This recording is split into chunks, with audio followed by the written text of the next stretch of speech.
নমস্কার, welcome to Das garden. বন্ধুরা, আজকে তোমাদেরকে দেখাবো এই যে আম গাছে যখন বোল বেরোবার সময় হবে, আম গাছে এই যে দেখতে পাচ্ছ বোল বেরোবার সময় হয়ে যাচ্ছে।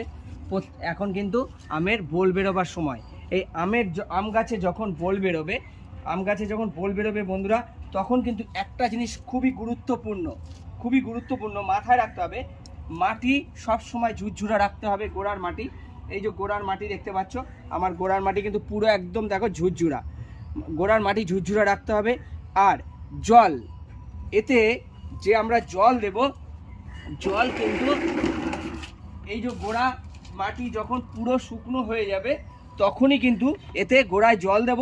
তো এমনি স্বাভাবিক সময় আমরা যত জল দেই ততটা জল দেব না, আলতো করে হালকা জল দিয়ে খালি গাছকে বেঁচে থাকার জন্য যতটা জল দেওয়ার প্রয়োজন। প্রতিদিন আম গাছে কিন্তু জল দেওয়ার প্রয়োজন হবে না এই সময়টা। আবার জল দেবেন কখন? যখন গাছে বোল বেরিয়ে আসবে তখন বিভিন্ন রকম স্প্রে আছে, স্প্রে করতে হবে। আর গাছে তখন কিন্তু নিয়মিত জল, এমনি সাধারণ সময়ে আমরা যেমনভাবে জল দেই তেমনভাবে জল দিতে হবে। এই গাছের গোড়া শুধু হালকা ভেজাবার জন্য যতটা জল প্রয়োজন ততটা কিন্তু জল দেব, কিন্তু প্রতিদিন দেব না। তাহলে কি হবে, গাছে কিন্তু বোল, পুরো গাছ ভর্তি হয়ে বোল বেরোবে। এই যে দেখতে পাচ্ছেন আমি জল দিয়ে দিলাম। আবার দেব কবে?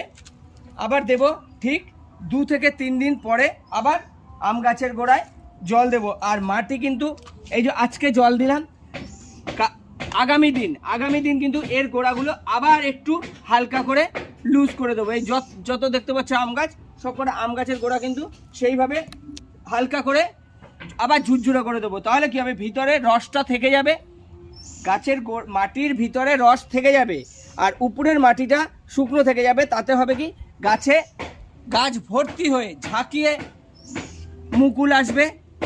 এটুকু আমি বলছি, যে কথা দিচ্ছি যে গাছ ভর্তি হয়ে মুকুল আসবে। নমস্কার বন্ধুরা, ভিডিওটি যদি ভালো লাগে প্লিজ লাইক, শেয়ার, কমেন্টস করবেন। চ্যানেলটিকে সাবস্ক্রাইব করে আমার পাশে থাকবেন। নমস্কার।